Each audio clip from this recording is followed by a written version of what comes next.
continue in August with the Centers for Spiritual Living internationally theme, which is for the year, Spirituality in Action, and for August, Respect Other Nations and People, and the value for the entire month is gratitude, and don't you think that's a good value for every single day and every moment in the day? And today, we are discussing caring for the soul of the world. Please don't worry, I'm not going to ask a lot of you. Okay, that seems like a big project, doesn't it? Okay, I'm going to make bite-sized pieces, and then you can make your own mind about what makes sense for you. Thomas More, in Care of the Soul, says the power of the soul is more like a great reservoir, or in traditional imagery, like the force of water in a fast-rushing river. It is natural, not manipulated, and stems from an unknown source. Our role with this kind of power is to be an active observer, noticing how the soul wants to thrust itself into life. The individual soul wants to thrust itself into life. The group soul of humanity also wants to thrust itself into life. And have you noticed that people have different versions of that?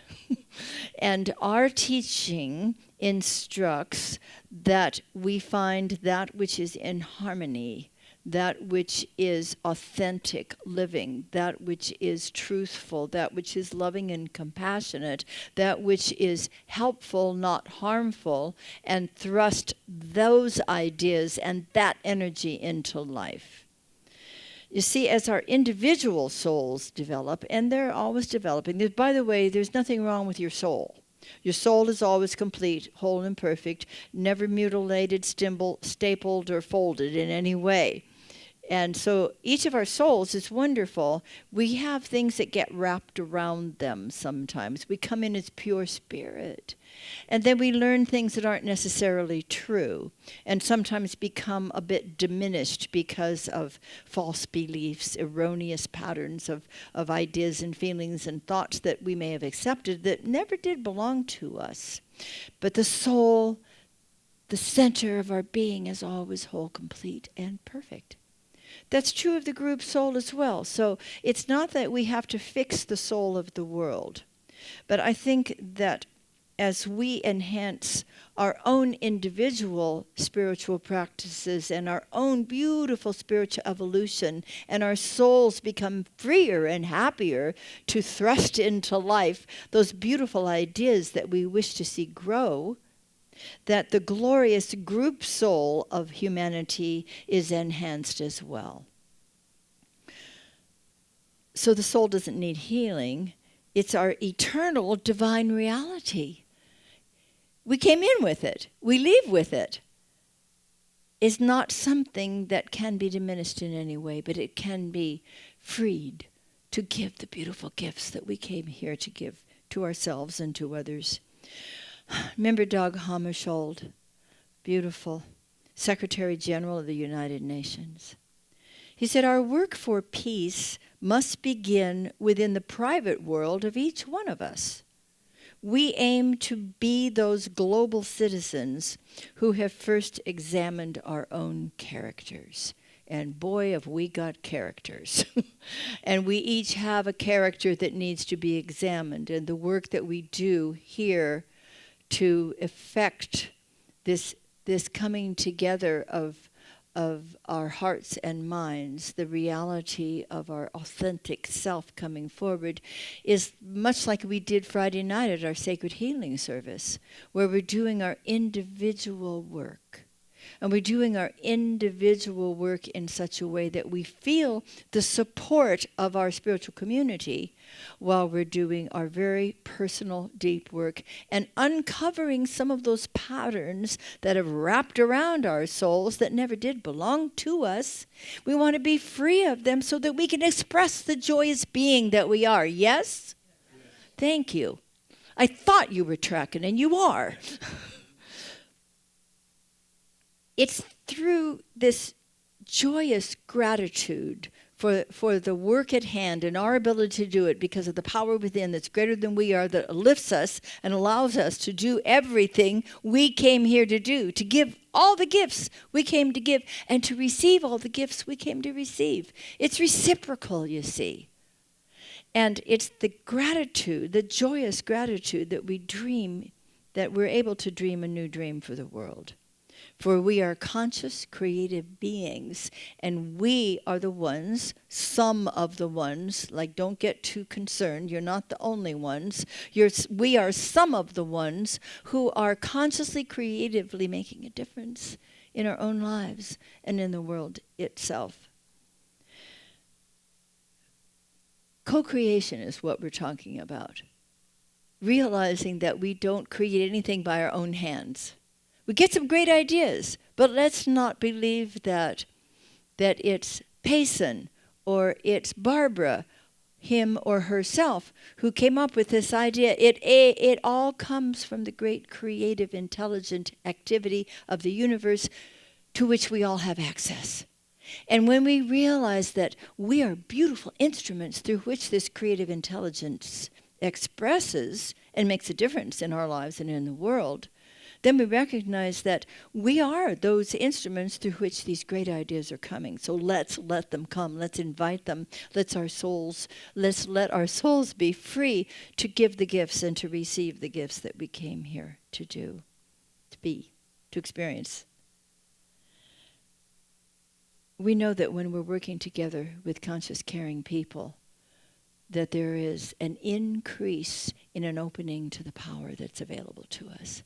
It's not that there's more power. There's a greater opening. And it's easier. And it's more joyful to work together with other people, whether we're doing our personal work or whether we're making a difference in the consciousness of the entire world. We like finding kindred spirits, don't we? We know that we're not alone in this wonderful work. It feels good knowing we have the support, and we support each other in the process. So these conscious, caring beings, you sitting right here as a perfect example, we're the ones, I would say, we are some of the many ones who, rather than the love of power, prefer to employ the power of love. We want to employ the power of love to make a difference in our world. There's the dilemma out there. Shall we call it the dilemma? That's just a catchphrase for all the stuff. You know, whether it's the division in the schism in politics, in racial inequality, in upsets, in wars, in injustice, in cruelty. That's the dilemma. Can we just put all that and make it the dilemma? Well, there are deep divides. There's conflicts, injustice, hatred. It could exhaust us if we tried to address everything all the time and thought, what in the world can just one person do to make a difference? That's another reason that it's essential we recognize that we're all in this together and that there's a great creative source of divine wisdom, infinite compassion that allows us to make every step we take make a difference. But we don't want to get compassion fatigue. We want to make sure that we continue to stay in our joyous, grateful consciousness of together we can make a difference. And if we attempted to solve all these things at the level on which they were created, we never would. And Einstein said this, and so many others have too. If you attempt to solve a problem at the level that was created, that won't work. You need to rise to a higher level. Now, what does that mean to us? It means that we go to infinite wisdom and we say, I don't know what to do, but something within me does. And so we take that next step that we're guided to take. We go deeply into meditation as often as we possibly can and allow ourselves to be guided to know what is it that is mine to do. How can I make a difference here? You know, in the Science of Mind book, written by Ernest Holmes, which we use in so many of our classes that we often call it the textbook, in the back of that book, there's a glossary. Do you ever look in there? in the glossary, there's an interesting definition for a lot of words and phrases that we had historically thought of quite differently than Dr. Holmes did. But he makes it clear about what he means when he uses these words and phrases.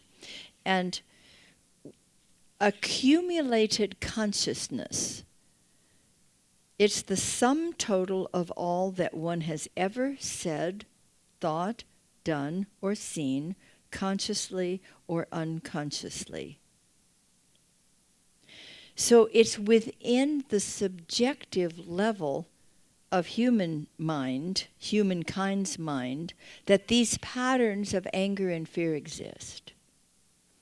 And there are also an ample number of conscious, caring, compassionate patterns to come forth from that subjective area that we don't always know about because we're more aware, of course, of our conscious thinking.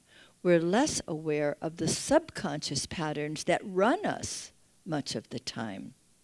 And that's why it really is wonderful to do this inner work, where we're inviting the patterns to come forth so that we can see them, allow them to be transformed and healed. When we look at the dilemma out here, we can see that that seems to be happening in the group consciousness, the accumulated consciousness of humankind, that these patterns seem to be emerging and not looking very pretty out there. Perhaps we can reframe it by realizing they have to come up for healing. They have to come up to be healed. So we don't want to be fearful or become discouraged. We want to know this is up for us to see, that in the light there are new possibilities. So the next phrase from the glossary is active principle of life,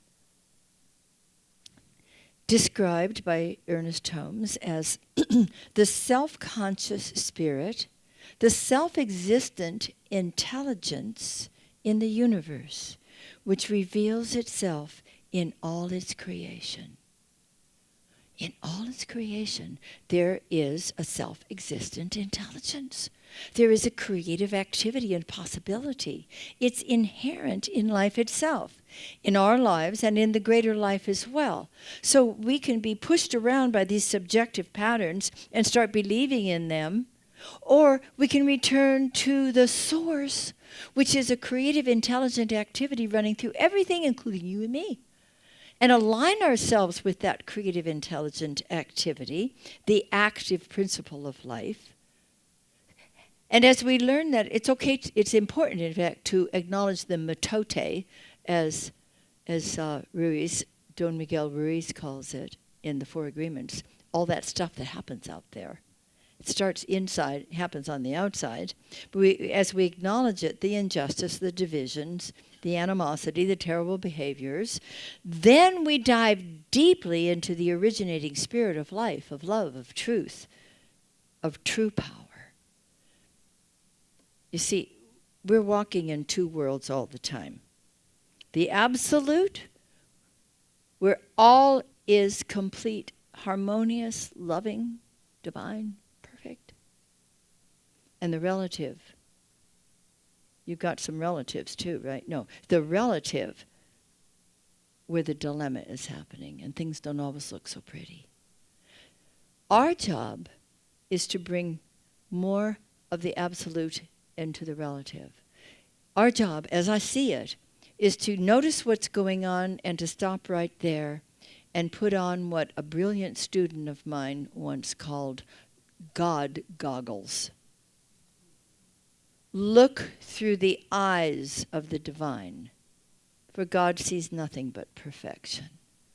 And you and I can learn to see that perfection. And when we do, things change. That's the beauty of it. It's not just la-la, I'm pretending. It's real. When we see things more truly, then that authenticity emerges. You can look at a person You can look in his or her eyes and you can see the presence of the divine there, and something shifts. And you make a connection that is so heartwarming. Reverend Mike and I were Friday morning, we had business near Temple University. We were 2 blocks away from some dilemma that had happened just a couple days before that. And there was some energy that was, a little distrusting perhaps.